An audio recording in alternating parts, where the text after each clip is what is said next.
राधे राधे मित्रों, जय श्री कृष्ण। आज आप श्रवण करेंगे सप्तवारीय व्रत कथा, जिसको सुनने से मिलती है सभी देवी देवताओं की कृपा। जय हो सूर्य भगवान की।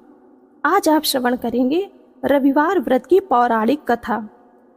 रविवार व्रत की पौराणिक कथा के अनुसार प्राचीन काल में एक बुढ़िया रहती थी। वह नियमित रूप से रविवार का व्रत करती। रविवार के दिन सूर्योदय से पहले उठकर बुढ़िया स्नानादि से निवृत्त होकर आंगन को गोबर से लीप कर स्वच्छ करती। उसके बाद सूर्य भगवान की पूजा करते हुए रविवार व्रत कथा सुनकर भगवान सूर्य को भोग लगाकर दिन में एक समय भोजन करती। सूर्य भगवान की अनुकंपा से बुढ़िया को किसी प्रकार की चिंता एवं कष्ट नहीं था। धीरे धीरे उसका घर धन धान्य से भर गया। उस बुढ़िया को सुखी होते देख उसकी पड़ोसन उससे जलने लगी। बुढ़िया ने कोई गाय नहीं पाल रखी थी, अतः वह अपनी पड़ोसन के आंगन में बंधी गाय का गोबर लाती थी। पड़ोसन ने कुछ सोचकर अपनी गाय को घर के भीतर बांध दिया। रविवार को गोबर न मिलने से बुढ़िया अपना आंगन नहीं लीप सकी। आंगन न लीप पाने के कारण उस बुढ़िया ने सूर्य भगवान को भोग नहीं लगाया और उस दिन स्वयं भी भोजन नहीं किया। सूर्यास्त होने पर बुढ़िया भूखी प्यासी सो गई। प्रातःकाल सूर्योदय से पूर्व उस बुढ़िया की आंख खुली तो वह अपने घर के आंगन में सुंदर गाय और बछड़े को देखकर हैरान हो गई। गाय को आंगन में बांधकर उसने जल्दी से उसे चारा लाकर खिलाया।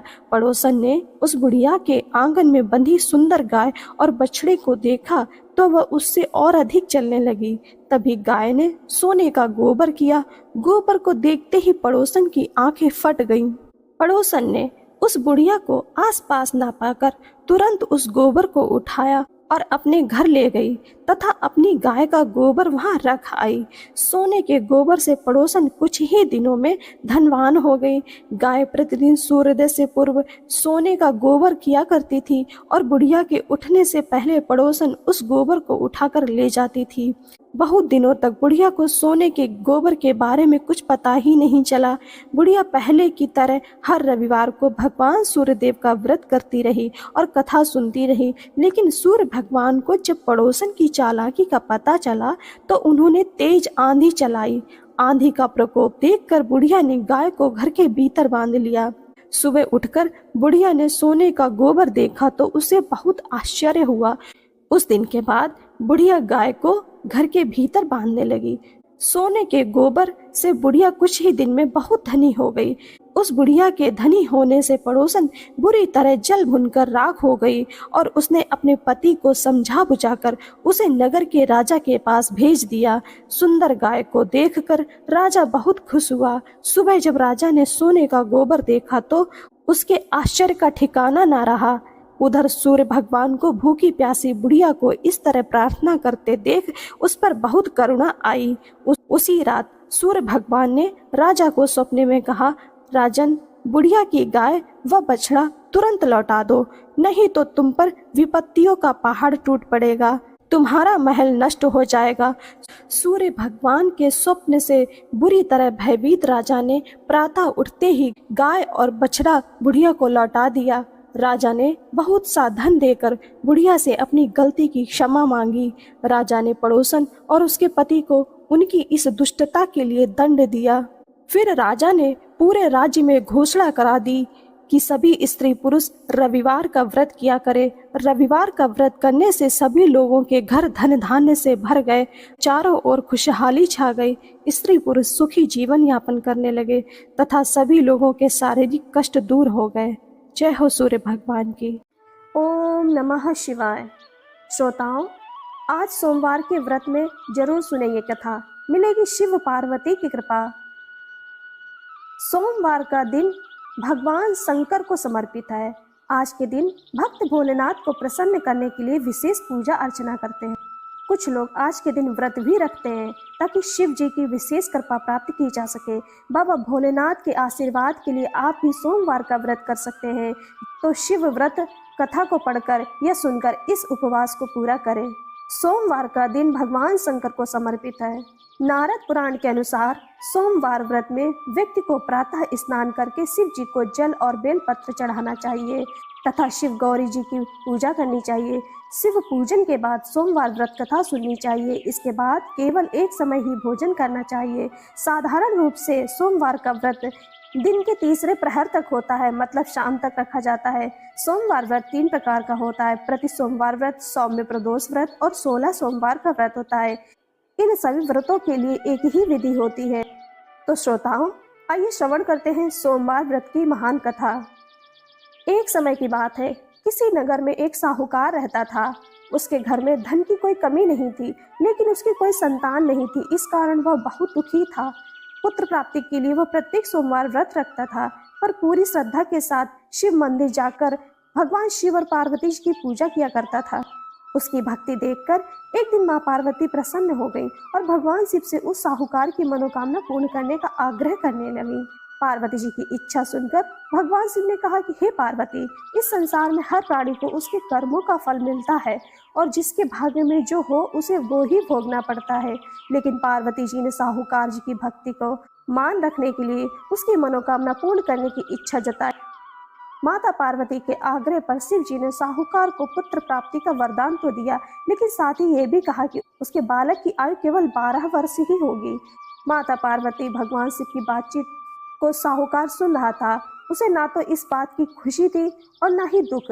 वह पहले की भांति शिव जी की पूजा करता रहा।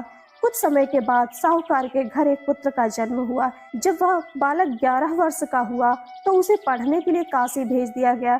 साहूकार ने पुत्र के मामा को बुलाकर उसे बहुत सारा धन दिया और कहा कि तुम इस बालक को काशी विद्या प्राप्ति के लिए ले जाओ और मार्ग में यज्ञ करना। जहाँ भी यज्ञ कराओ वहाँ ब्राह्मणों को भोजन कराते और दक्षिणा देते हुए जाना। दोनों मामा भांजे इसी तरह यज्ञ कराते और ब्राह्मणों को दान दक्षिणा देते काशी की ओर चल पड़े। रात में एक नगर पड़ा जहाँ नगर के राजा की कन्या का विवाह हो रहा था, लेकिन जिस राजकुमार से उसका विवाह हो रहा था वह एक आंख से काना था। राजकुमार के पिता ने अपने पुत्र के काना होने की बात को छुपाने के लिए एक चाल सोची। साहूकार के पुत्र को देखकर उसके मन में एक विचार आया। उसने सोचा, क्या इस लड़के को दूल्हा बनाकर राजकुमारी से विवाह करा दूं? विवाह के बाद इसको धन देकर विदा कर दूंगा और राजकुमारी को अपने नगर से ले जाऊंगा।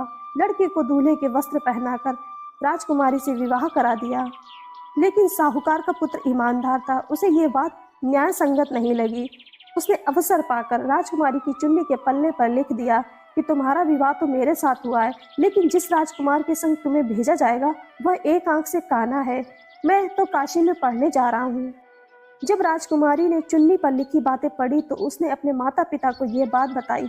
राजा ने अपनी पुत्री को विदा नहीं किया, जिससे बारात वापस चली गई। दूसरी ओर साहूकार का लड़का और उसका मामा काशी पहुंचे और वहां जाकर उन्होंने यज्ञ किया। जिस दिन लड़के की आयु 12 साल की हुई उसी दिन यज्ञ रखा गया। लड़के ने अपने मामा से कहा कि मेरी तबीयत कुछ ठीक नहीं लग रही। मामा ने कहा कि तुम अंदर जाकर सो जाओ।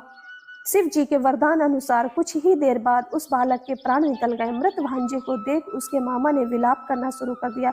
संयोगवश उसी समय शिव जी और माता पार्वती उधर से जा रहे थे। पार्वती ने भगवान से कहा, स्वामी, मुझे इसके रोने के स्वर सहन नहीं हो रहा है, आप इस व्यक्ति के कष्ट को अवश्य दूर करें। जब शिव जी मृत बालक के समीप गए तो वह बोले कि यह उसी साहूकार का पुत्र है जिसे मैंने 12 वर्ष की आयु वरदान में दिया था। अब इसकी आयु पूरी हो चुकी है। लेकिन मात्र भाव से विभोर माता पार्वती ने कहा, हे महादेव, आप इस बालक को और आयु देने की कृपा करें, अन्यथा इसके वियोग में इसके माता पिता भी तड़प तड़प कर मर जाएंगे।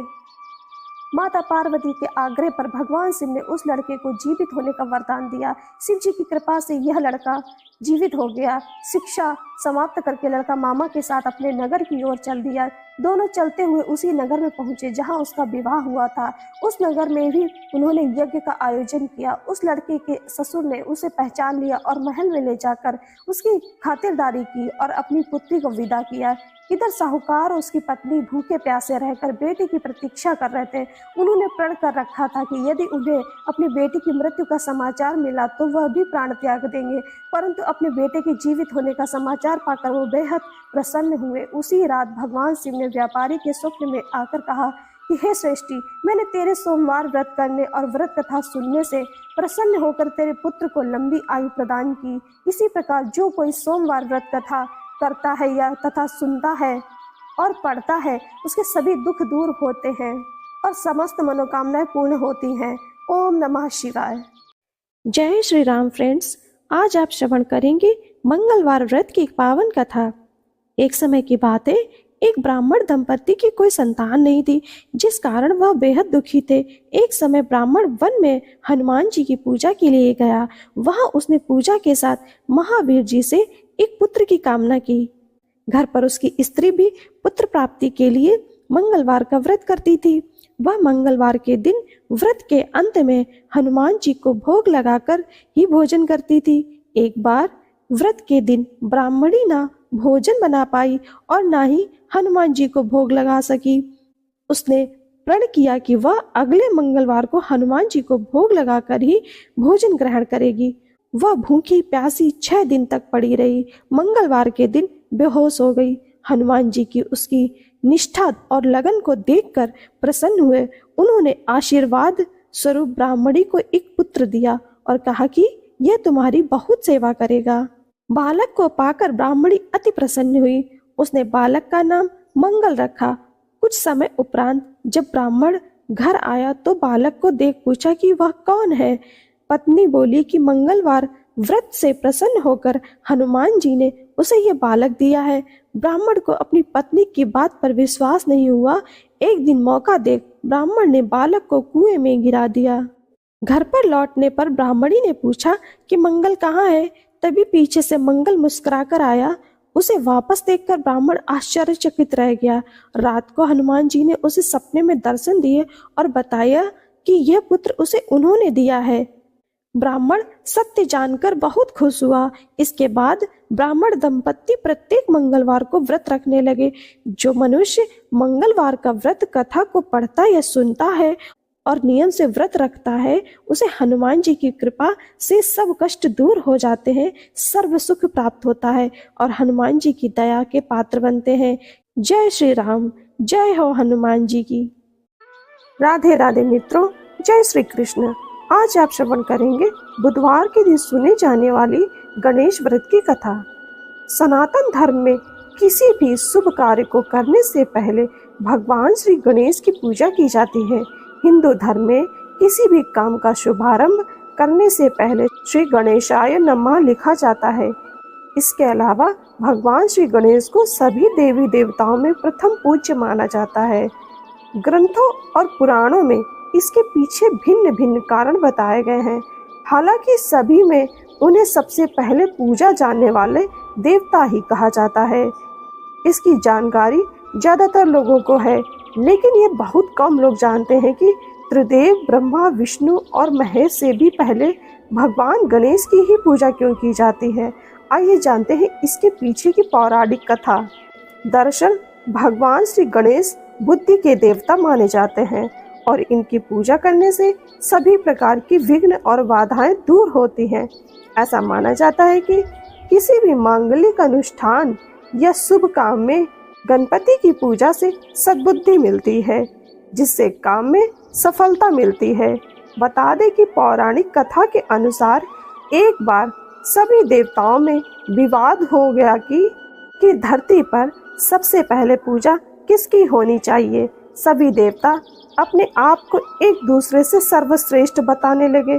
इसको देखते हुए नारद जी ने सभी को भगवान शंकर के पास जाकर उनसे इस समस्या का हल पूछने को कहा। भगवान शिव के पास पहुंचे सभी देवता इस समस्या को लेकर भगवान शिव के पास पहुंचे और उनको पूरी स्थिति के बारे में बताया। भगवान शिव ने देवताओं के इस विवाद को देखते हुए उसे सुलझाने के लिए एक योजना बनाई। उन्होंने इसके लिए एक प्रतियोगिता आयोजित की। प्रतियोगिता के अनुसार सभी देवगणों को अपने अपने वाहन पर बैठकर पूरे ब्रह्मांड का चक्कर लगाने के लिए कहा गया। जो भी देवता ब्रह्मांड की परिक्रमा करके सबसे पहले वापस आएगा, उसे ही धरती पर प्रथम पूजनीय देवता माना जाएगा। भगवान शिव की ये बात सुनकर सभी देवता अपने अपने वाहन लेकर ब्रह्मांड की परिक्रमा के लिए निकल गए। इस प्रतियोगिता में गणेश जी भी शामिल थे और उनकी सवारी चूहा है। चूहे की गति बहुत धीमी होती है और ऐसे में गणेश जी सोच में पड़ गए। इसके बाद उन्होंने ब्रह्मांड का चक्कर लगाने की बजाय अपने माता पिता भगवान शिव और माता पार्वती की 7 बार परिक्रमा की और हाथ जोड़कर उनके सामने खड़े हो गए। माता पिता को दिया सर्वोच्च स्थान।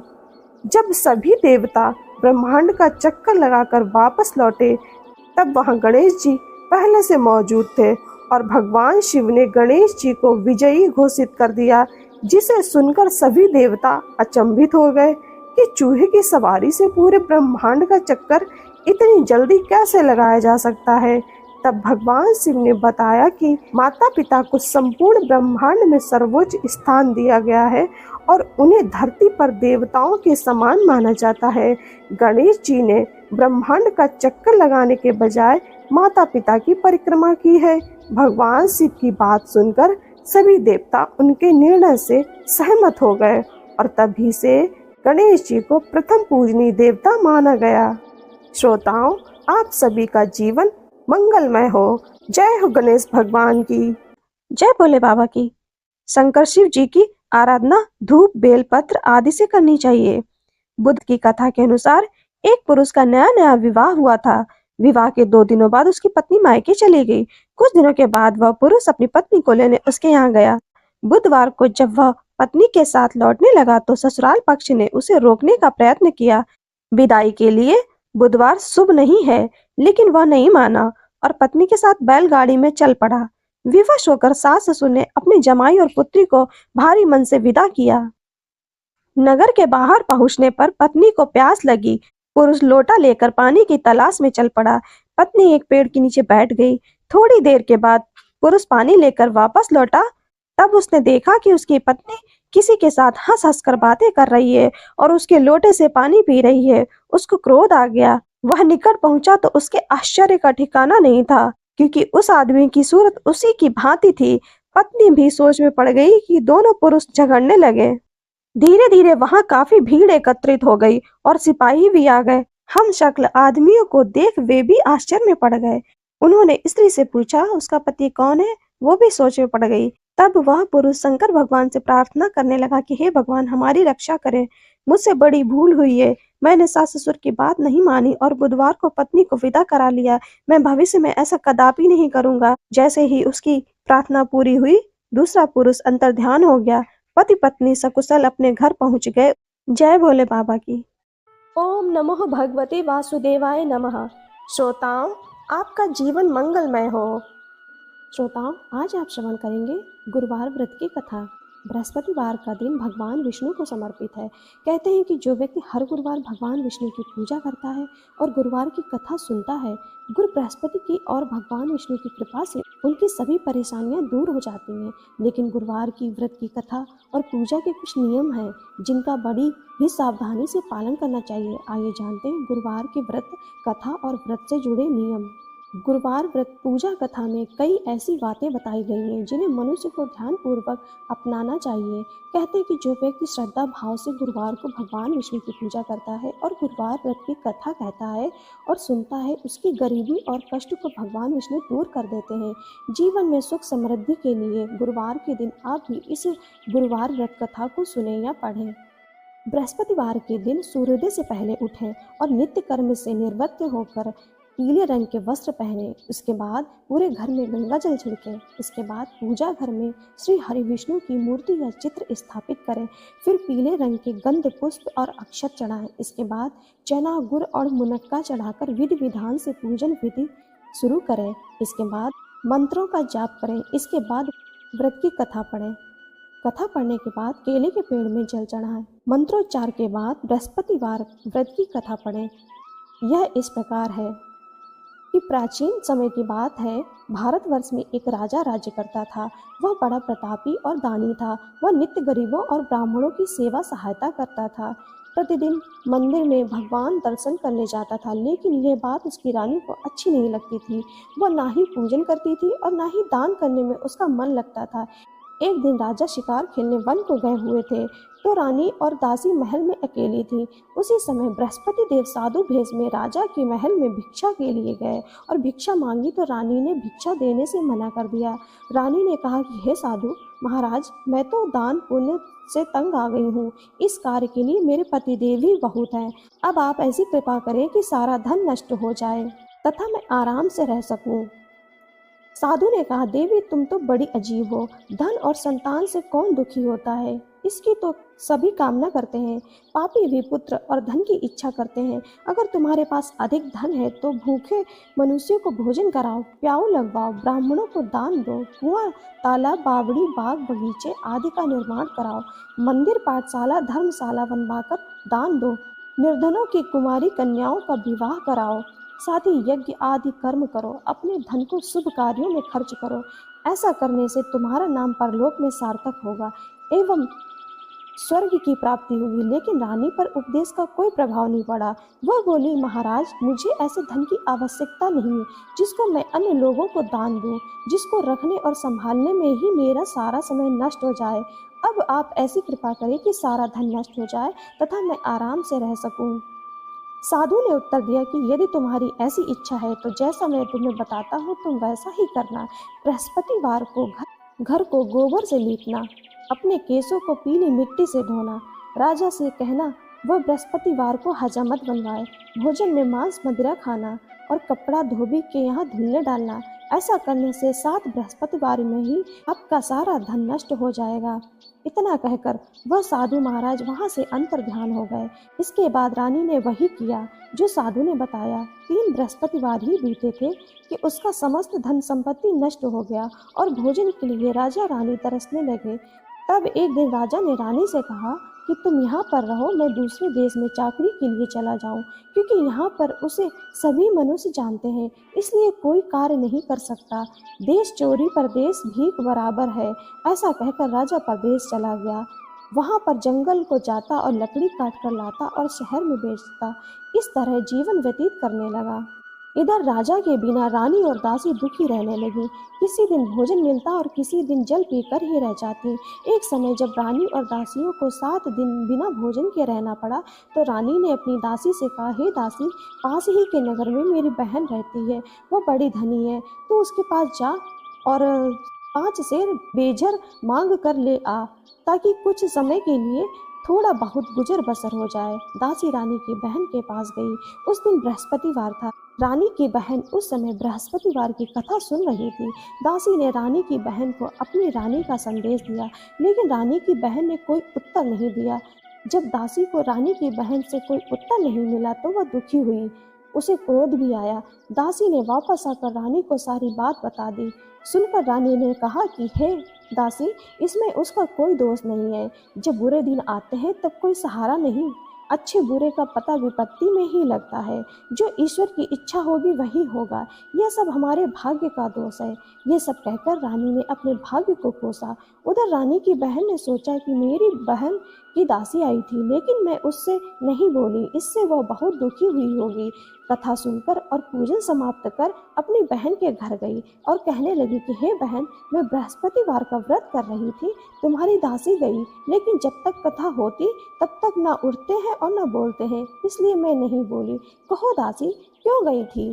रानी बोली, बहन, हमारे घर अनाज नहीं था। ऐसा कहते कहते रानी की आंखें भर आईं। उसने दासियों समेत 7 दिन तक भूखा रहने की बात भी अपनी बहन को बता दी। इसलिए मैंने दासी को तुम्हारे पास 5 सेर बेजर लेने के लिए भेजा था। रानी की बहन बोली, बहन देखो, बृहस्पति देव सबकी मनोकामनाएं पूर्ण करते हैं। देखो, शायद तुम्हारे घर में अनाज रखा हो। पहले तो रानी को विश्वास नहीं हुआ, परंतु बहन के आग्रह करने पर उसने दासी को अंदर भेजा। दासी घर के अंदर गई तो वहां पर उसे एक घड़ा बेजर से भरा मिला। उसे बड़ी हैरानी हुई। उसने बाहर आकर रानी को बताया। दासी रानी से कहने लगी कि हे रानी, जब हमको भोजन नहीं मिलता है तो हम व्रत ही तो करते हैं, इसलिए क्यों ना इनसे व्रत और कथा की विधि पूछ ली जाए, हम भी व्रत किया करेंगे। दासी के कहने पर रानी ने अपनी बहन से बृहस्पति व्रत के बारे में पूछा। उसकी बहन ने बताया, बृहस्पतिवार के व्रत में चने की दाल, गुड़ और मुनक्का से विष्णु भगवान को केले के वृक्ष की जड़ में पूजन करें तथा दीपक जलाएं और कथा सुने। उस दिन एक ही समय भोजन करें। भोजन में पीले खाद्य पदार्थ का सेवन करें, इससे गुरु भगवान अवश्य प्रसन्न होते हैं। अन्न पुत्र और धन वरदान देते हैं, साथ ही सभी मनोकामनाएं पूर्ण करते हैं। व्रत और पूजन की विधि बताकर रानी की बहन अपने घर लौट आई। रानी और दासी दोनों ने निश्चय किया कि बृहस्पति देव भगवान का पूजन जरूर करेंगे। 7 रोज बाद जब बृहस्पतिवार आया तो उन्होंने व्रत रखा। घुड़साल में जाकर चना और गुड़ बीन लाई और तथा उसकी दाल से केले की जड़ तथा विष्णु भगवान का पूजन किया। अब पीला भोजन कहाँ से आए? दोनों बड़ी दुखी हुई, परंतु उन्होंने व्रत किया था, इसलिए बृहस्पति देव भगवान प्रसन्न थे। एक साधारण व्यक्ति के रूप में वे 2 थालों में पीला भोजन लेकर आए और दासी को देकर बोले, हे दासी, ये भोजन तुम्हारे और तुम्हारी रानी के लिए है, इसे तुम दोनों ग्रहण करना। दासी भोजन पाकर बहुत प्रसन्न हुई। उसने रानी से कहा, चलो रानी जी, भोजन कर लो। परंतु रानी को भोजन आने के बारे में कुछ पता ही नहीं था, इसलिए उसने कहा कि जा तू ही भोजन कर, क्योंकि तू व्यर्थ में हमारी हंसी उड़ाती है। तब दासी ने कहा, एक व्यक्ति भोजन दे गया है। तब रानी ने कहा, व्यक्ति तेरे लिए ही भोजन दे गया है, तू ही भोजन कर। तब दासी ने कहा कि वह व्यक्ति हम दोनों के लिए 2 थालों में सुंदर पीला भोजन दे गया है, इसलिए मैं और आप दोनों ही साथ साथ भोजन करेंगे। यह सुनकर रानी बहुत प्रसन्न हुई और दोनों ने गुरु भगवान को नमस्कार कर भोजन किया। उसके बाद से वे प्रत्येक बृहस्पतिवार को गुरु भगवान का व्रत और पूजन करने लगी। बृहस्पति भगवान की कृपा से उनके पास धन हो गया, लेकिन रानी फिर पहले की तरह आलस्य करने लगी। तब दासी बोली, देखो रानी, तुम पहले भी इस प्रकार आलस्य करती थी, तुम्हें धन के रखने में कष्ट होता था, इस कारण सभी धन नष्ट हो गया। अब गुरु भगवान की कृपा से धन मिला है तो फिर तुम्हें आलस्य होता है। बड़ी मुसीबतों के बाद हमने यह धन पाया है, इसलिए हमें दान पुण्य करना चाहिए। अब तुम भूखे मनुष्य को भोजन कराओ, प्याऊ लगवाओ, ब्राह्मणों को दान दो, कुआं, तालाब, बावड़ी और बाग बगीचे आदि का निर्माण कराओ, मंदिर, पाठशाला और धर्मशाला बनवाकर दान दो, निर्धनों की कुमारी कन्याओं का विवाह कराओ, साथ ही यज्ञ आदि कर्म करो, अपने धन को शुभ कार्यों में खर्च करो, जिससे तुम्हारे कुल का यश बढ़े और स्वर्ग प्राप्त हो, पितृ प्रसन्न हो। दासी की बात मानकर रानी शुभ कर्म करने लगी, उसका यश फैलने लगा। एक दिन रानी और दासी आपस में विचार करने लगी कि न जाने राजा किस दशा में होंगे, उनकी कोई खोज खबर भी नहीं है। उन्होंने श्रद्धा पूर्वक बृहस्पति भगवान से प्रार्थना की, राजा जहाँ कहीं भी हो शीघ्र वापस आ जाएं। उस रात्रि को बृहस्पति देव ने राजा को स्वप्न में कहा कि हे राजा, उठ, तेरी रानी तुझको याद करती है, अपने देश लौट आ। राजा प्रातःकाल उठा और जंगल से लकड़ी काटने के लिए जंगल की ओर चल पड़ा। जंगल से गुजरते हुए विचार करने लगा कि रानी की गलती से उसे कितने दुख भोगने पड़े। राजपाट छोड़कर जंगल में आकर रहना पड़ा, जंगल से लकड़ी काटकर शहर में बेचकर गुजारा करना पड़ा और अपनी दशा को याद करके व्याकुल होने लगा। उसी समय राजा के पास बृहस्पति देव साधु के वेश में आकर बोले, लकड़हारे, तुम इस सुनसान जंगल में किस चिंता में बैठे हो, मुझे बताओ। यह सुन राजा के नेत्रों में जल भरा आया। साधु की वंदना कर राजा ने अपनी संपूर्ण कहानी सुना दी। महात्मा दयालु होते हैं। वे राजा से बोले, हे राजा, तुम्हारी पत्नी ने बृहस्पति देव के प्रति अपराध किया था, जिसके कारण तुम्हारी यह दशा हुई। अब तुम चिंता मत करो, भगवान तुम्हें पहले से अधिक धन देंगे। देखो, तुम्हारी पत्नी ने बृहस्पतिवार का व्रत शुरू कर दिया है। अब तुम भी बृहस्पतिवार के व्रत में चने की गुड़ दाल और मुनक्का से भगवान विष्णु का केले के वृक्ष की जड़ में पूजन करो तथा दीपक जलाकर कथा सुनो। उस दिन एक ही समय भोजन करना, लेकिन भोजन में पीले खाद्य पदार्थ का सेवन जरूर करना। भगवान तुम्हारी सब मनोकामनाओं को पूर्ण करेंगे। साधु की बात सुनकर राजा बोला, हे प्रभु, लकड़ी बेचकर तो इतना पैसा भी नहीं बचता जिससे भोजन के उपरांत कुछ बचा सकूं। मैंने रात्रि में अपनी रानी को व्याकुल देखा था। मेरे पास कोई साधन नहीं है जिससे उसका समाचार जान सकूं। फिर मैं कौन सी कहानी कहूं। यह भी मुझको मालूम नहीं है। साधु ने कहा, हे राजा, मन में बृहस्पति भगवान के पूजन व्रत का निश्चय करो, वे स्वयं तुम्हारे लिए कोई राह बना देंगे। बृहस्पतिवार के दिन तुम रोजाना की तरह लकड़ियां लेकर शहर में जाना, तुम्हें रोज से 2 गुना धन मिलेगा, जिससे तुम भली भांति भोजन कर लोगे तथा बृहस्पति देव की पूजा का सामान भी आ जाएगा। राजा ने ऐसा ही किया और उसको मनोवांछित फल की प्राप्ति हो गई। इस प्रकार जो भी यह कथा पढ़ता या सुनता है, उसके सभी मनोरथ पूरे होते हैं। जय हो बृहस्पति देव की। जय हो माता लक्ष्मी जी की। वैभव लक्ष्मी व्रत की महिमा व कथा। फ्रेंड्स, आज हम श्रवण करेंगे माता वैभव लक्ष्मी जी की व्रत की महिमा व कथा। पूजा उपासना तो जैसे भारतवासियों की सांसों में बसा हुआ है। शायद ही ऐसा कोई दिन गुजरता होगा जब कोई खास पूजा का संयोग न बनता हो। सप्ताह के हर दिन के अनुसार भी विशेष पूजा का विधान है। शुक्रवार को माँ लक्ष्मी देवी का व्रत रखा जाता है। इसे वैभव लक्ष्मी व्रत भी कहा जाता है। इस व्रत को स्त्री या पुरुष कोई भी कर सकता है। इस व्रत को करने से उपासक को धन और सुख समृद्धि की प्राप्ति होती है। घर परिवार में लक्ष्मी माँ का वास बनाए रखने के लिए भी यह व्रत उपयोगी है। इस दिन स्त्री पुरुष लक्ष्मी जी की पूजा करते हुए सफ़ेद फूल, सफ़ेद चंदन आदि से पूजा करते हैं। खीर से माता लक्ष्मी जी को भोग लगाकर प्रसाद ग्रहण करते हैं। इस व्रत के दिन उपासक को एक समय भोजन करना चाहिए। अगर कोई व्यक्ति माता वैभव लक्ष्मी जी का व्रत करने के साथ ही लक्ष्मी श्री यंत्र को स्थापित कर उसकी नियमित रूप से पूजा करता है तो उसके व्यापार में वृद्धि होती है और धन में बढ़ोतरी होती है। माता वैभव लक्ष्मी की व्रत कथा। किसी शहर में अनेक लोग रहते थे। सभी अपने कामों में लगे रहते थे। किसी को किसी की परवाह नहीं थी। भजन कीर्तन, भक्ति भाव, दया माया, परोपकार जैसे संस्कार कम हो गए थे। शहर में बुराइयां बढ़ गई थी।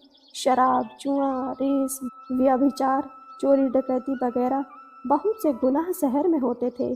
इनके बावजूद शहर में कुछ अच्छे लोग भी रहते थे। ऐसे ही लोगों में शीला और उनके पति की गृहस्थी मानी जाती थी। शीला धार्मिक प्रकृति और संतोषी स्वभाव वाली थी। उनका पति भी विवेकी और सुशील था। शीला और उसका पति कभी किसी की बुराई नहीं करते थे और प्रभु भजन में अच्छी तरह समय व्यतीत करते थे। समय के साथ शहर के लोग उनकी गृहस्थी की सराहना करते थे। देखते ही देखते समय बदल गया। शीला का पति बुरे लोगों से दोस्ती कर बैठा। अब वह जल्द से जल्द करोड़पति बनने के ख्वाब देखने लगा, इसलिए वह गलत रास्ते पर चल पड़ा। फलस्वरूप वह रोडपति बन गया, यानी रास्ते पर भटकते भिखारी जैसी ही उसकी हालत हो गई थी। शराब, जुआ, रेस, चरस, गांजा वगैरह बुरी आदतों में शीला का पति भी फंस गया। दोस्तों के साथ उसे भी शराब की आदत हो गई। इस प्रकार उसने अपना सब कुछ रेस जुए में गंवा दिया। शीला को पति के बर्ताव से बहुत दुख हुआ, किंतु वह भगवान पर भरोसा कर सब कुछ सहने लगी। वह अपना अधिकांश समय प्रभु भक्ति में बिताने लगी। अचानक एक दिन दोपहर को उनके द्वार पर किसी ने दस्तक दी। शीला ने द्वार खोला तो देखा कि एक माँझी खड़ी हुई है। उसके चेहरे पर अलौकिक तेज निखर रहा था। उनकी आंखों से मानो अमृत बरस रहा हो। उसका भव्य चेहरा करुणा और प्यार से छलक रहा था। उनको देखते ही शीला के मन में अपार शांति छा गई। शीला के रोम रोम में आनंद छा गया। शीला उस माँझी को अंदर ले आई और घर में बिठाने के लिए कुछ भी नहीं था, अतः शीला ने सकुचाकर एक फटी हुई चादर पर उनको बिठाया। माँझी बोली, क्यों शीला, मुझे पहचाना नहीं? हर शुक्रवार को लक्ष्मी जी के मंदिर में भजन कीर्तन के समय में मैं भी वहीं आती थी। इसके बावजूद शीला कुछ समझ नहीं पा रही थी। फिर माँझी बोली, तुम बहुत दिनों से मंदिर नहीं आई, अतः मैं तुम्हें देखने चली आई। माँझी के अति प्रेम में भरे शब्दों से शीला का हृदय पिघल गया। उसकी आंखों में आंसू आ गए और वह बिलख बिलख कर रोने लगी। माँझी ने कहा, बेटी, सुख और दुख तो धूप और छांव जैसे होते हैं। धैर्य रखो बेटी, मुझे तेरी सारी परेशानी पता है। माँझी के व्यवहार से शीला को काफ़ी संबल मिला और सुख की आस में उसने माँझी को अपनी सारी कहानी कह सुनाई। कहानी सुनकर माँझी ने कहा, कर्म की गति न्यारी होती है। हर इंसान को अपने कर्म भुगतने ही पड़ते हैं, इसलिए तू चिंता मत कर। अब तू कर्म भुगत चुकी है, अब तुम्हारे सुख के दिन अवश्य आएंगे। तू तो माँ लक्ष्मी जी की भक्त है। माँ लक्ष्मी जी को तो प्रेम और करुणा के अवतार हैं। वे अपने भक्तों पर हमेशा ममता बनाए रखती हैं, इसलिए तू धैर्य रख कर माँ लक्ष्मी जी का व्रत कर, इससे सब कुछ ठीक हो जाएगा। शीला के पूछने पर माँ जी ने उसे व्रत की सारी विधि बताई। माँ जी ने कहा, बेटी, माँ लक्ष्मी जी का व्रत बहुत सरल है। उसे वरद लक्ष्मी व्रत भी कहा या वैभव लक्ष्मी व्रत भी कहा जाता है। यह व्रत करने वाले की सब मनोकामना पूर्ण होती है। वह सुख संपत्ति और यश प्रदान करता है। शीला यह सुनकर आनंदित हो गई। शीला ने संकल्प करके आंखें खोली तो सामने कोई न था। यह विस्मित हो गई कि माँ जी कहाँ गई। शीला को तत्काल समझते देर न लगी कि माँ जी और कोई नहीं, साक्षात माता लक्ष्मी ही थी। दूसरे दिन शुक्रवार था। सवेरे स्नान करके स्वच्छ कपड़े पहनकर शीला ने माँ जी द्वारा बताई गई विधि से पूरे मन से व्रत किया। आखिर में प्रसाद वितरण हुआ। यह प्रसाद पहले पति को खिलाया। प्रसाद खाते ही पति के स्वभाव में फर्क पड़ गया। उस दिन से उसने शीला को मारा नहीं, सताया भी नहीं। शीला को बहुत आनंद हुआ। उसके मन में वैभव लक्ष्मी व्रत के लिए श्रद्धा और बढ़ गई। शीला ने पूर्ण श्रद्धा भक्ति भाव से 21 शुक्रवार तक वैभव लक्ष्मी व्रत की विधि की। 21वें शुक्रवार को माँ जी के कहे मुताबिक उद्यापन विधि करके 7 स्त्रियों को वैभव लक्ष्मी व्रत की 7 पुस्तकें उपहार में दी। फिर माता जी के धन लक्ष्मी स्वरूप की छवि को वंदन करके भाव से मन ही मन प्रार्थना करने लगी कि हे माँ धन लक्ष्मी, मैंने आपका वैभव लक्ष्मी व्रत करने की मन्नत मानी थी, वह व्रत आज पूर्ण हुआ। हे माँ, मेरी हर विपत्ति दूर करो, आप हमारा सबका कल्याण करो। जिसे संतान ना हो उसे संतान देना, सौभाग्यवती स्त्री का सौभाग्य अखंड रखना, कुंवारी लड़की को मन भावन पति देना। जो आपका यह चमत्कारी वैभव लक्ष्मी व्रत करे उनकी सब विपत्ति दूर करना, सभी को सुखी करना। हे माँ, आपकी महिमा अपार है। ऐसा बोलकर लक्ष्मी जी ने धन लक्ष्मी स्वरूप की छवि को प्रणाम किया।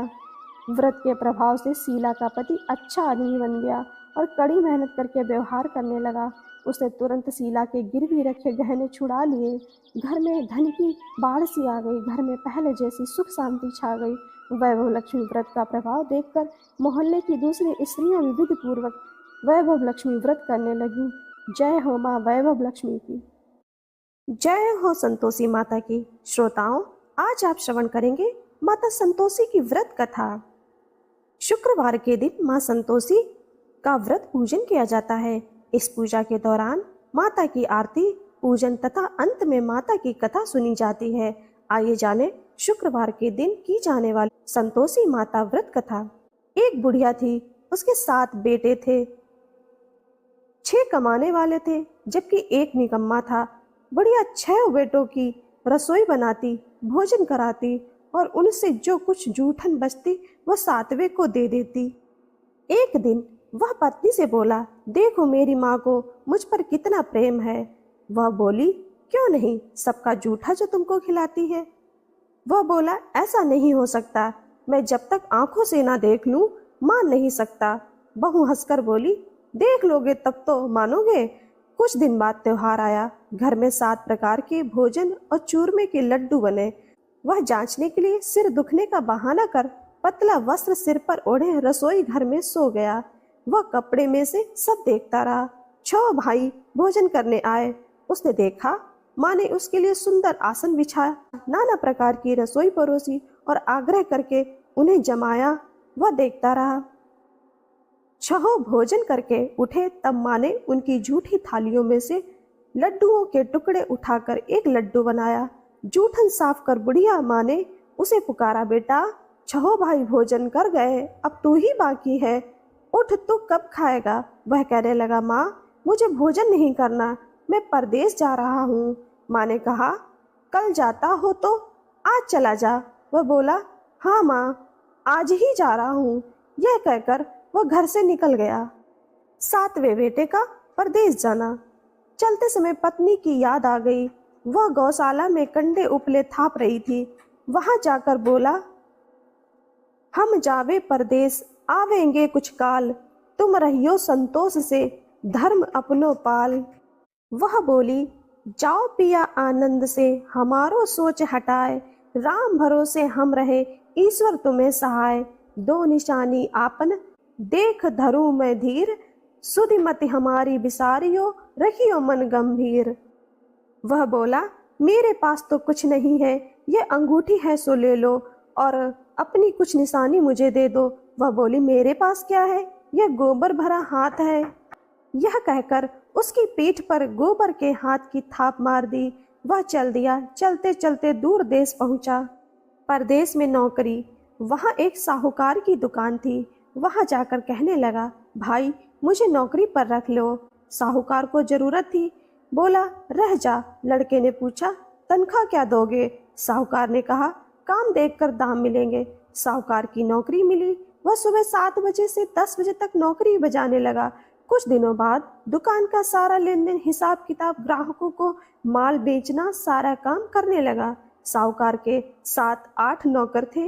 वे सब चक्कर खाने लगे। ये तो बहुत होशियार बन गया है। सेठ ने भी काम देखा और 3 महीने में ही उसे आधे मुनाफे का हिस्सेदार बना लिया। वह कुछ वर्ष में ही नामी सेठ बन गया और मालिक सारा कारोबार उस पर छोड़कर चला गया। पति की अनुपस्थिति में सास का अत्याचार। इधर उसकी पत्नी को सास ससुर दुख देने लगे। सारी गृहस्थी का काम करा के उसे लकड़ी लेने जंगल में भेजते। इस बीच घर के आटे से जो भूसी निकलती उसकी रोटी बनाकर रख दी जाती और फूटे नारियल की नारेली में पानी। एक दिन वह लकड़ी लेने जा रही थी। रास्ते में बहुत सी स्त्रियां संतोषी माता का व्रत करती दिखाई दी। संतोषी माता का व्रत। वह वहां खड़ी होकर कथा सुनने लगी और पूछा, बहनों तुम किस देवता का व्रत करती हो और उसके करने से क्या फल मिलता है? यदि इस व्रत का विधान मुझे समझा कर कहोगे तो मैं तुम्हारा बड़ा एहसान मानूंगी। तब उनमें से एक स्त्री बोली, सुनो, यह संतोषी माता का व्रत है। इसके करने से निर्धनता, दरिद्रता का नाश होता है और जो कुछ मन में कामना हो वह संतोषी माता की कृपा से पूरी होती है। तब उसने उससे व्रत की विधि पूछी। संतोषी माता की व्रत विधि। वह भक्तिनी स्त्री बोली, 1.25 आने का गुड़ चना लेना, इच्छा हो तो 5.25 आने का लेना, या 1.25 रुपए का भी सहूलियत के अनुसार लाना। बिना परेशानी और श्रद्धा व प्रेम से जितना भी बन पड़े सवाया लेना। प्रत्येक शुक्रवार को निराहार रहकर कथा सुनना। इसके बीच क्रम टूटे नहीं, लगातार नियम पालन करना। सुनने वाला कोई न मिले तो घी का दीपक जला उसके आगे या जल के पात्र को सामने रखकर कथा कहना। जब कार्य सिद्ध ना हो, नियम का पालन करना और कार्य सिद्ध हो जाने पर व्रत का उद्यापन करना। 3 मास में माता फल पूरा करती हैं। यदि किसी के ग्रह खोटे भी हों तो भी माता वर्ष भर में कार्य सिद्ध करती हैं। फल सिद्ध होने पर उद्यापन करना चाहिए, बीच में नहीं। उद्यापन में 2.5 सेर आटे का खाजा तथा इसी परिमाण से खीर तथा चने का साग करना। 8 लड़कों को भोजन कराना।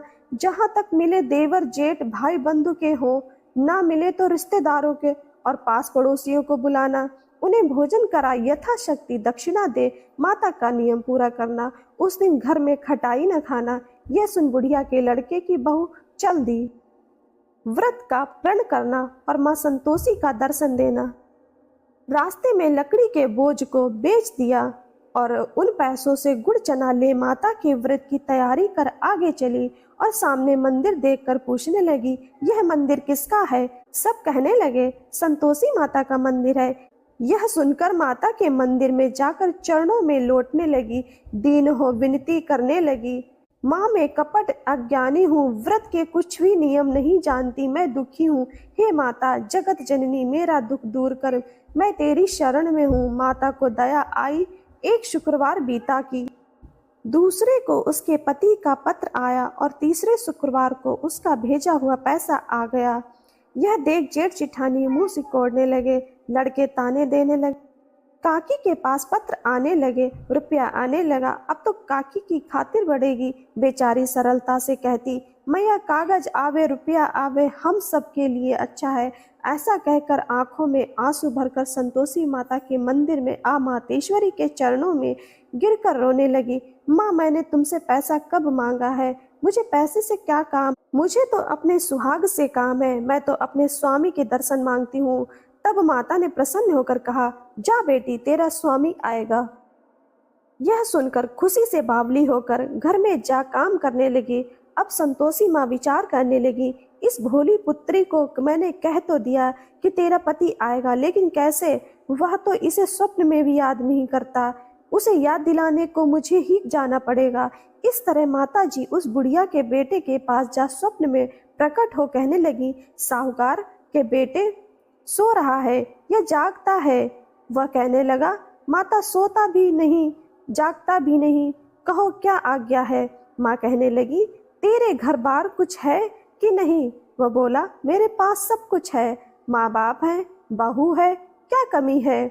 माँ बोली, भोले पुत्र, तेरी बहू घोर कष्ट उठा रही है, तेरे माँ बाप उसे परेशानी दे रहे हैं, वह तेरे लिए तरस रही है, तू उसकी सुध ले। वह बोला, हाँ माता जी, यह तो मालूम है, परंतु जाऊं तो कैसे? परदेश की बात है, लेन देन का कोई हिसाब नहीं, कोई जाने का रास्ता नहीं, कैसे चला जाऊं?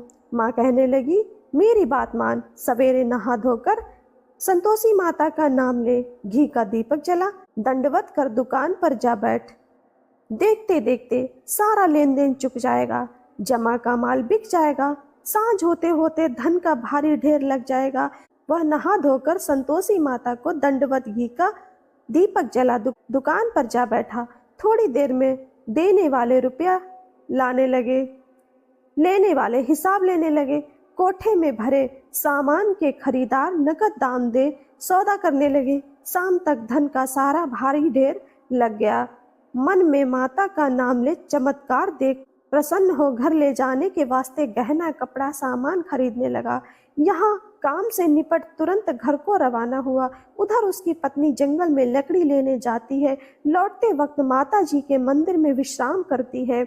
वह तो उसके प्रतिदिन रुकने का जो स्थान ठहरा। धूल उड़ती देख वह माता से पूछती, हे माता, ये धूल कैसे उड़ रही है? माता कहती कि हे पुत्री, तेरा पति आ रहा है, अब तो ऐसा कर, लकड़ियों के 3 बोझ बना ले, एक नदी के किनारे रख और दूसरा मेरे मंदिर पर व तीसरा अपने सिर पर।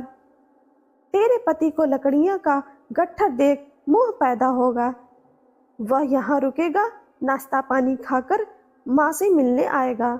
अब तू लकड़ियों का बोझ उठाकर जाना और चौक में गट्ठर डालकर जोर से आवाज लगाना, लो सासू जी, लकड़ियों का गट्ठर लो, भूसी की रोटी दो, नारियल के खेपड़े में पानी दो, आज मेहमान कौन आया है? माता जी से बहुत अच्छा कहकर वह प्रसन्न मन से लकड़ियों के 3 गट्ठर बनाई, एक नदी के किनारे पर और एक माता जी के मंदिर पर रखा। इतने में मुसाफिर आ पहुंचा। सूखी लकड़ी देख उसकी इच्छा उत्पन्न हुई कि हम यहीं पर विश्राम करें और भोजन बनाकर खा पीकर गांव जाएं। इसी तरह रुककर भोजन बना विश्राम करके गांव को गया। सबसे प्रेम से मिला। उसी समय सिर पर लकड़ी का गट्ठर लिए वह उतावली सी आती है। लकड़ियों का भारी बोझ आंगन में डालकर जोर से 3 आवाज देती है, लो सासू जी, लकड़ियों का गट्ठर लो, भूसी की रोटी दो, आज मेहमान कौन आया है? यह सुनकर उसकी सास बाहर आकर अपने दिए हुए कष्टों को भुलाने हेतु कहती है, बहू ऐसा क्यों कहती है? तेरा मालिक ही तो आया है, आ बैठ, मीठा भात खा, भोजन कर, कपड़े गहने पहन। उसकी आवाज सुन उसका पति बाहर आता है। अंगूठी देख व्याकुल हो जाता है। माँ से पूछता है, माँ ये कौन है? माँ बोली, बेटा ये तेरी बहू है, जब से तू गया है तब से सारे गांव में भटकती फिरती है, घर का कामकाज कुछ नहीं करती, 4 पहर आकर खा जाती है। वो बोला, ठीक है माँ, मैंने इसे भी देखा और तुम्हें भी, अब दूसरे घर की ताली दो, उसमें रहूंगा। माँ बोली, ठीक है, जैसी तेरी मर्जी। तब वह दूसरे मकान की 3री मंजिल का कमरा खोल सारा सामान जमाया। एक दिन मैं राजा के महल जैसा ठाट बाट बन गया। अब क्या था, बहुत सुख भोगने लगी। इतने में शुक्रवार आया। शुक्रवार व्रत के उद्यापन में हुई भूल किया खटाई का इस्तेमाल। पति बोला, खुशी से कर लो। वह उद्यापन की तैयारी करने लगी। जिठानी के लड़कों को भोजन के लिए कहने गई। उन्होंने मंजूर किया। परंतु पीछे से जेठानी ने अपने बच्चों को सिखाया, देखो भोजन के समय खटाई मांगना, जिससे उसका उद्यापन पूरा ना हो। लड़के झीमने आए, खीर खाना पेट भर खाया, परंतु बाद में खाते ही कहने लगे, हमें खटाई दो, खीर खाना हमको नहीं भाता, देखकर अरुचि होती है। वह कहने लगी, भाई खटाई किसी को नहीं दी जाएगी, यह तो संतोषी माता का प्रसाद है। लड़के उठ खड़े हुए, बोले पैसा लाओ। भोली बहू कुछ जानती नहीं थी, उन्हें पैसे दे दिए। लड़के उसी समय हट करके इमली खटाई ले खाने लगे। यह देखकर बहू पर माता जी ने कोप किया। राजा के दूत उसके पति को पकड़ कर ले गए। जेठ जिठानी के मन माने वचन कहने लगे, लूट लूट कर धन इकट्ठा कर लाया है, अब सब मालूम पड़ जाएगा जब जेल की मार खाएगा। बहू से यह सहन नहीं हुआ। माँ संतोषी से मांगी माफी। रोती हुई माता जी के मंदिर गई, कहने लगी, हे माँ तुमने क्या किया? हंसाकर अब भक्तों को रुलाने लगी।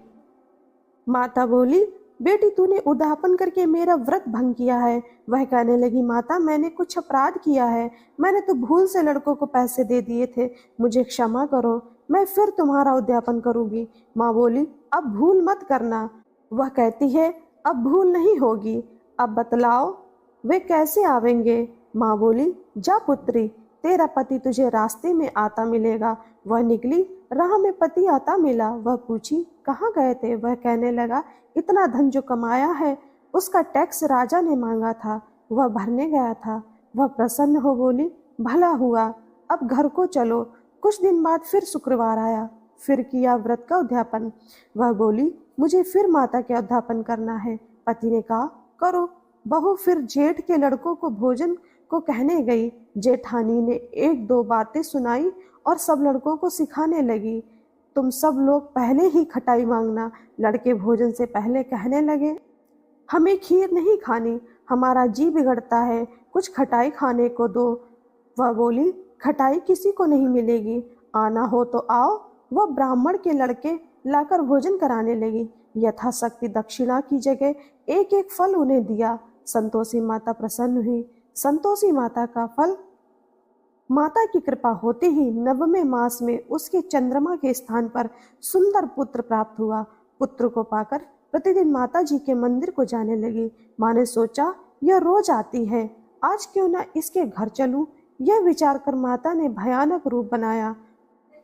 गुड़ चने से सना मुख, ऊपर सूंड के समान होठ, उस पर मक्खियां भिन भिन कर रही थी। देहली पर पैर रखते ही उसकी सास चिल्लाई, देखो रे कोई चुड़ैल डाकिन चली आ रही है, लड़कों इसे भगाओ नहीं तो किसी को खा जाएगी। लड़के भगाने लगे, चिल्लाकर खिड़की बंद करने लगे।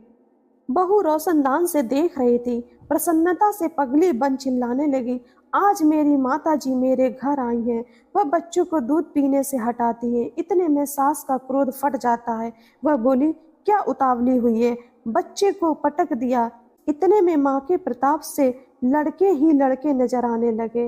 वह बोली, माँ मैं जिसका व्रत करती हूँ यह संतोषी माता है। सबने माता जी के चरण पकड़ लिए और विनती करने लगी कि हे माता, हम मूर्ख हैं, अज्ञानी हैं, तुम्हारे व्रत की विधि हम नहीं जानते, व्रत भंग कर हमने बड़ा अपराध किया है, जग माता आप हमारा अपराध क्षमा करें। इस प्रकार माता प्रसन्न हुई। बहू को प्रसन्न हो जैसा फल दिया वैसा माता सबको दे, जो पढ़े उसका मनोरथ पूर्ण हो। बोलो संतोषी माता की जय।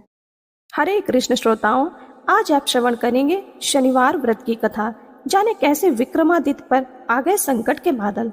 शनिदेव को ग्रहों का राजा कहा जाता है। भगवान भोलेनाथ ने इन्हें न्याय की देवता की उपाधि दी है।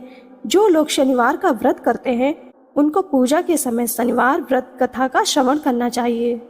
शनिदेव को ग्रहों का राजा कहा जाता है। भगवान भोलेनाथ ने इन्हें न्याय के देवता की उपाधि दी है। शनिदेव को बहुत जल्दी क्रोध आता है। इसी क्रोध की वजह से पिता सूर्य से इनकी नाराजगी बनी रहती है। इनके क्रोध से सभी बचने की कोशिश करते हैं, वरना व्यक्ति पर मुसीबतों का पहाड़ टूट पड़ता है। इसलिए इन्हें प्रसन्न करने के लिए शनिवार व्रत रखा जाता है। व्यक्ति शनि दोष से बचने और उसे शांत रखने के लिए अनेक उपाय करते हैं।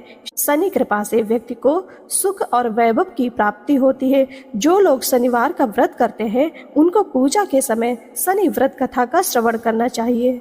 एक बार सभी 9 ग्रह सूर्य, चंद्र, मंगल, बुध, बृहस्पति, शुक्र, शनि, राहु और केतु में बहस हो गई, कौन सबसे बड़ा है। आपस में लड़ने के बाद सभी देवराज इंद्र के पास पहुंच गए। इंद्र असमंजस्य की स्थिति में निर्णय नहीं दे पाए, परंतु उन्होंने सभी ग्रहों को सुझाव दिया कि पृथ्वी पर राजा विक्रमादित्य इसका फैसला कर सकते हैं, क्योंकि वो बहुत ही न्यायप्रिय राजा हैं। सभी पृथ्वी पर राजा विक्रमादित्य के पास गए और अपने आने का कारण बताया। राजा उनकी समस्याओं को सुनकर बहुत परेशान हो गए। उनका चिंतित होना लाजमी था, क्योंकि जिसको भी किसी से छोटा बताया तो वही गुस्सा कर जाएगा। राजा के काफी सोच विचार के बाद उन्हें एक उपाय सूझा। उन्होंने सुवर्ण, रजत, कांस्य, पीतल, सीसा, रांगा, जस्ता, अभ्रक और लोहे से 9 सिंहासन का निर्माण करवाया। उन्हें उपर्युक्त क्रम में रख दिया गया। सबसे निवेदन किया गया कि क्रमानुसार सिंहासन पर आसन ग्रहण करें। शर्त रखा गया कि जो सबसे अंतिम में सिंहासन पर आसन ग्रहण करेगा वही सबसे छोटा माना जाएगा, जिसकी वजह से शनिदेव सबसे बाद में आसन प्राप्त कर सके और सबसे छोटे कहलाए। क्रोध के आवेश में आकर शनिदेव ने सोचा कि राजा ने यह सब जानबूझकर किया।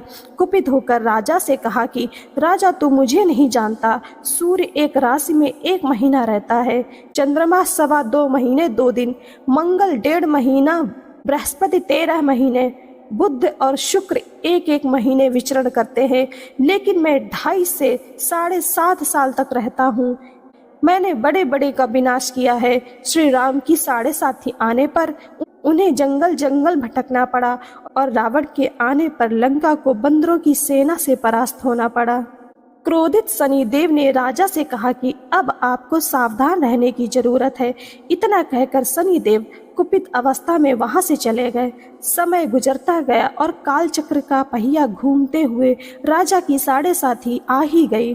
तब शनिदेव घोड़ों का सौदागर बनकर राजा के राज्य में गए। उनके साथ अच्छे नस्ल के बहुत सारे घोड़े थे। तब राजा को सौदागर के घोड़ों का पता चला तो अश्वमेघ को अच्छे घोड़े खरीदने के लिए भेजा।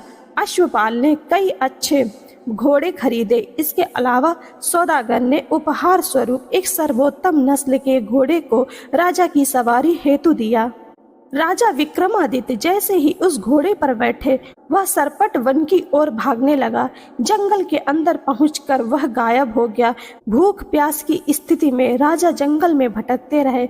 अचानक उन्हें एक ग्वाला दिखाई दिया जिसने राजा की प्यास बुझाई। राजा ने प्रसन्नता में उसे अपनी अंगूठी देकर नगर की तरफ चले गए। वहां एक सेठ की दुकान पर पहुंचकर उन्होंने जल पिया और अपना नाम वीका बताया। भाग्यवश उस दिन सेठ की खूब आमदनी हुई। सेठ खुश होकर उन्हें अपने साथ घर लेकर गए। सेठ के घर में खूंटी पर एक हार टंगा था जिसको खूंटी निगल रही थी। कुछ ही देर में हार पूरी तरह से गायब हो गया। सेठ वापस आया तो हार गायब था। उसे लगा कि वीका ने ही उसे चुराया है। सेठ ने उसे वीका को कोतवाल से पकड़वा दिया और दंड स्वरूप राजा उसे चोर समझकर हाथ पैर कटवा दिया। अपंग अवस्था में उसे नगर के बाहर फेंक दिया गया। तभी वहां से एक तेली निकल रहा था जिसको वीका पर दया आ गई। उसने वीका को अपनी गाड़ी में बिठा लिया। वीका अपनी जीभ से बैलों को हाँकने लगा। कुछ समय पश्चात राजा की शनि दशा समाप्त हो गई। वर्ष काल आने पर वीका मल्हार गाने लगा। एक नगर की राजकुमारी मन भावनी ने मल्हार सुनकर मन ही मन प्रण कर लिया कि जो भी इस राग को गा रहा है वो उसी से ही विवाह करेगी। उन्होंने दासियों को खोजने के लिए भेजा, परंतु वापस आकर उन सभी ने बताया कि वह अपंग आदमी है। राजकुमारी यह जानकर भी नहीं मानी और अगले ही दिन वह अनशन पर बैठ गई। जब लाख समझाने पर राजकुमारी नहीं मानी तब राजा ने उस तेली को बुलवा भेजा और वीका से विवाह की तैयारी करने के लिए कहा। वीका से राजकुमारी का विवाह हो गया। एक दिन वीका के स्वप्न में शनिदेव ने आकर कहा कि देखा राजन, तुमने मुझे छोटा बताकर कितना दुख झेला। राजा ने क्षमा मांगते हुए हाथ जोड़कर कहा कि हे शनिदेव, जैसा दुख मुझे दिया किसी और को ऐसा दुख मत देना। शनिदेव इस विनती को मान गए और कहा कि मेरे व्रत और कथा से तुम्हारे सारे कष्ट दूर हो जाएंगे। जो भी नित्य मेरा ध्यान करेगा और चींटियों को आटा डालेगा उसकी सारी मनोकामनाएं पूर्ण हो जाएंगी। शनिदेव ने राजा को हाथ पैर भी वापस दिए। दूसरे दिन जब सुबह राजकुमारी की आंख खुली तब वह आश्चर्यचकित हो गई। वीका ने मनभावनी को बताया कि वह उज्जैन का राजा विक्रमादित्य है। मनभावनी खुशी से फूले नहीं समा रही थी। राजा और नगरवासी सभी अत्यंत प्रसन्न हुए। सेठ ने जब यह सुना तो वह पैरों पर गिरकर क्षमा मांगने लगा। राजा ने कहा कि यह सब शनिदेव के कोप का प्रभाव था, इसमें किसी का कोई दोष नहीं है। सेठ ने निवेदन करते हुए कहा कि मुझे शांति तभी मिलेगी जब आप मेरे घर चलकर भोजन करेंगे। सेठ ने कई प्रकार के व्यंजनों से राजा का सत्कार किया। जब राजा भोजन कर रहे थे तभी जो खूंटी हार निगल रही थी वही अब उसे उगल रही थी। सेठ ने अनेक मोहरे देकर राजा का धन्यवाद किया और अपनी कन्या श्री कंवरी से पानी ग्रहण का निवेदन किया। राजा ने सहर्ष स्वीकार कर लिया। राजा अपनी दोनों रानियों मनभावनी और श्री कंवरी को लेकर उज्जैन नगरी लौट आए। सारे नगर में दीपमाला और खुशी मनाई। राजा ने घोषणा करते हुए कहा कि मैंने शनिदेव को सबसे छोटा बताया था, लेकिन असल में वही सर्वोपरि हैं। तब से सारे राज्य में शनिदेव की पूजा और कथा नियमित होने लगी। सारी प्रजा के बीच खुशी और आनंद का वातावरण बन गया। शनिदेव की व्रत की कथा को जो भी सुनता या पढ़ता है उसके सारे दुख दूर हो जाते हैं। जय हो शनिदेव की।